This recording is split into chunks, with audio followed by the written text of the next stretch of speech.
Hey everyone, Ross McCorkle here with another episode of the Depot 180. The first round of the 2024 NFL Draft is in the books. The Pittsburgh Steelers did not trade up or down, as some thought they might. Rather, they stayed put and secured one of the more intriguing tackles in the class in Washington's Troy Fautanu. His height comes in just a little below 6'4", which is normally the minimum that you see in an NFL tackle, but he has great arm length at 34.5 inches that is actually longer than some of the other tackles in the draft class, including Joe Alt, the top tackle off the board. Ultimately, the length is what will allow him to stay at tackle, despite many thinking he might need to kick inside at the NFL level. Mike Tomlin quickly shut that idea down in the press conference following the pick, saying that they legitimately view him as a tackle. The interesting part will be trying to figure out which side. General Manager Omar Khan previously stated that the goal is to eventually move Broderick Jones back to the left side after he played 11 games on the right last season, including the playoffs. He was drafted to be the left tackle, Khan said, but it isn't so simple now to make that move. Fautanu comes out of college with 29 left tackle starts to his name and over 2,000 snaps on the left compared to just 2 on the right side.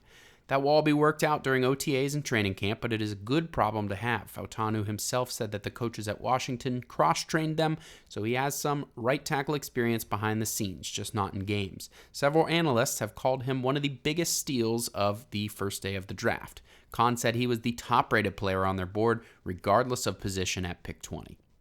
It was the first time in team history they drafted an offensive lineman in back-to-back drafts in the first round. Prior to Broderick Jones last year, they hadn't drafted a first-round tackle since Jermaine Stevens in 1996. The philosophy is very clear. The Steelers want to impose their will with the run game and win in the trenches.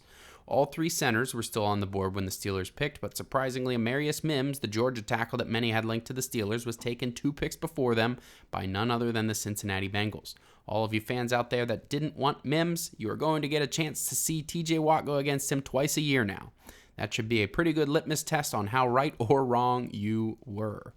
The only center that went in the first round ended up being Duke Graham Barton.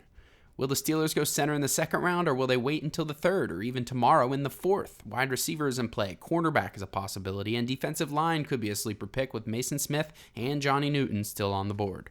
Let me know how you enjoyed the video on Twitter at Ross_McCorkle, and as always, visit SteelersDepot.com for your latest and greatest Steelers breaking news and analysis.